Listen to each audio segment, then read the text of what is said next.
what Dhurandhar is really about. Something that we haven't seen before in Indian cinema. Who the unknown men are. Is Dhurandhar the big comeback for Ranveer Singh? Get ready!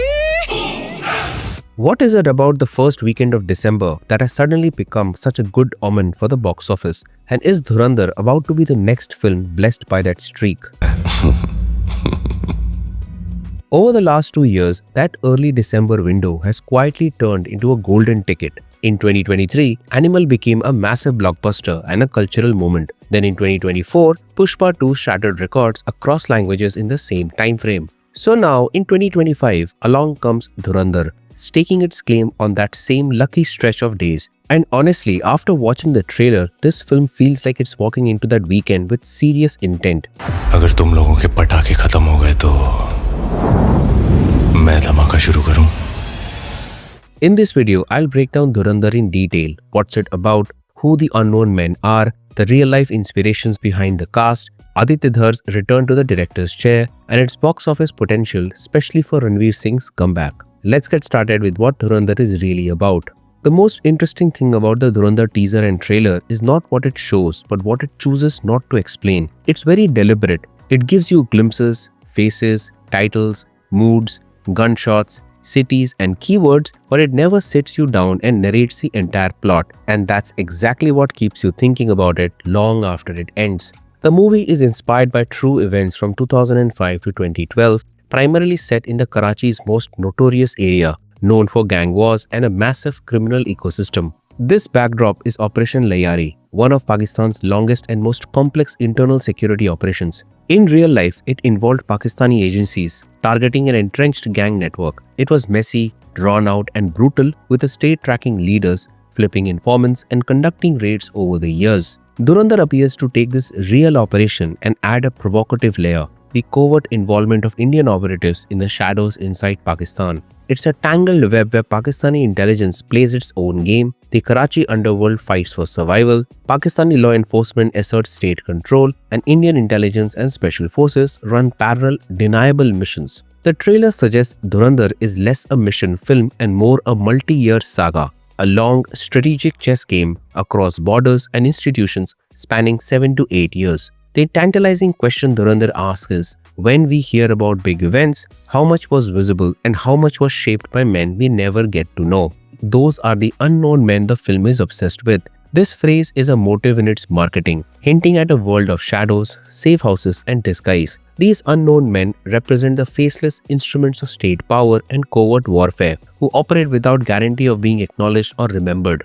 Ranveer Singh's character embodies this. He plays a covert Indian operative inspired by Major Mohit Sharma, known for infiltrating hostile networks under assumed identities. In the trailer, Ranveer's character is not loud. There is a visible restraint. You see him constantly evaluating, calculating, and slowly breaking under the pressure of a life that officially doesn't exist. Every relationship is a lie. Every step is unstable. Every success comes with the knowledge that he might never tell the world who he really is. That's the emotional spine of Dhurandhar, a man vitally important yet fundamentally invisible. But he isn't the only unknown man. You have covert Indian operatives, ISI officers whose involvement in key events is debated, a Karachi cop like Chaudhary Aslam, and gang leaders who became urban legends. Dhurandhar wraps them all in this idea of unknown men. To appreciate Dhurandhar, consider its real-life roots. Operation Lyari was a sprawling, exhausting campaign against organized crime in Karachi. It involved long-term surveillance, high-risk raids, and a constant push and pull between the state and criminals. Add to this the regional tensions, cross-border networks, and covert operations between India and Pakistan from the 2000s to the 2010s. This interlocking structure gives Dhurandhar rich potential. Now let's dive into the exciting cast and their real-life parallels. Ranveer Singh plays the unnamed Indian spy, inspired by Major Mohit Sharma. This isn't a typical flamboyant Ranveer Singh role. It's quietly intense, highly internal. His character lives on the edge of exposure, constantly celebrating his behavior. The Ranveer we see is subdued but dangerous, carrying two identities. If played right, this could be one of his most grounded and emotionally resonant roles. घायल हूं, इसलिए घातक हूं. Our Madhavan is Ajay Sanyal, the charioteer of Karma, the Indian intelligence chief. His character is highly inspired by Ajit Doval, and he operates in war rooms, making decisions that ripple across borders. Madhavan brings a calm, zen-like exterior, perfect for a man thinking in years, not days. Ajay Sanyal has the opportunity to become the next big mastermind figure in Indian cinema. We must infiltrate the very core of Pakistan, ताकि वो भारत के खिलाफ अगर नींद में भी सोचे ना, तो उनके ख्वाब में भी हम बैठे नजर आने चाहिए. On the Pakistani side, Arjun Rampal plays Major Iqbal, the Angel of Death. This character is based on a real-life ISI officer linked to the events like the 26/11 Mumbai attacks. Rampal's Major Iqbal represents the calculated, ideological architect of Pakistan's covert strategies. Rampal's calm, regal menace works beautifully for an antagonist who doesn't need to raise his voice to be terrifying. उस वक्त जियाउल हक ने एक ऐसी बात बोली जो मेरे जहन में गड़ गई. India with 1,000 cuts. Akshaye Khanna is Rehman Dakait, the apex predator. A notorious Karachi gangster, his persona is the avatar of the Lyari underworld. He's smart, ruthless, and uncontrolled by anyone. Akshaye Khanna excels at intelligent, dangerous characters. Rehman Dakait is the unpredictable variable who can flip the game. Rahman डकैत की दी हुई मौत बड़ी कसाई नुमा होती है. Sanjay Dutt rounds out this deadly square as Chaudhary Aslam, the Jinn. Based on SP Chaudhary Aslam Khan, he represents the battle-scarred face of the Pakistani state confronting crime. Dutt brings a lived-in weight, a sense of a man who has seen too much but refuses to yield. He fights under his real name, in his own city, living every second as if death waits. Jinn is perfect, feared and relied upon, a ghost-like presence to criminals. अगर मेरे साथ दगाबाजी की ना, तो मारने से पहले तू बना दूंगा. Together, these pillars create a complex constellation of power. No generic villains or one-note heroes. Each character has their own moral compass, trauma, loyalties, and secrets. Beyond story and cast, Dhurandhar's visual texture is gritty, dense, and atmospheric. The cinematography is stylish but not glossy. The city feels lived in, dangerous, and unpredictable. Action sequences are tactical and grounded, with clear influence from Uri's authenticity, but transplanted into claustrophobic urban warfare. The music and background score are crucial. Heavy drums and brooding tones build oppressive tension. Production-wise, Dhurandhar looks expensive in the right ways. All details contribute to the sense of peeking behind a curtain into a space we were never meant to see. Speaking of behind the curtain, let's talk about Aditya Dhar. His last directorial, Uri the Surgical Strike, reshaped modern military films. Uri showed that patriotic, emotional action could respect procedure and realism.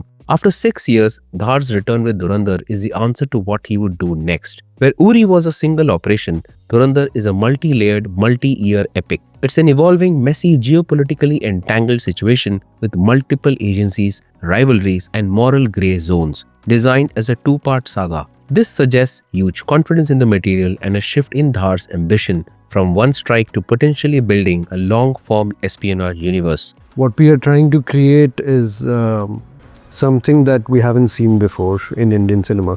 Which brings us to the most important question. Is Dhurandhar the big comeback for Ranveer Singh? Discussions around Ranveer have focused on inconsistent choices and the box office. Fans await a film where he disappears into the character and connects with mainstream audiences. Dhurandhar looks primed to be that film. Firstly, it places him in a role demanding intensity, subtlety, and emotional weight. If Ranveer taps into that with sincerity and restraint, the performance could resonate powerfully. Secondly, he's not alone. A formidable ensemble creates the impression that Dhurandhar is a serious, content-driven film where the story comes first. Thirdly, the film arrives on a weekend synonymous with blockbusters. Layer in Aditya Dhar's comeback, the true events angle, the spy thriller genre, and the pan-India appeal of this cast. All push Dhurandhar in the must-watch in theatres category. If the film is good, if word of mouth is strong, Dhurandhar has the potential to open big, hold strongly, and spark continuous conversation. In that scenario, Dhurandhar could restore Ranveer's box office credibility and elevate him into a new phase of his career. If Dhurandhar delivers on even most of its promises, we might be witnessing the rise of one of Indian cinema's most significant spy thriller sagas. What are your expectations from Dhurandhar? Let me know in the comments below. If you enjoyed this deep dive and are interested in watching more, check out our teaser review of S.S. Rajamouli's Varanasi right here. Thanks for watching and I'll see you in the next one.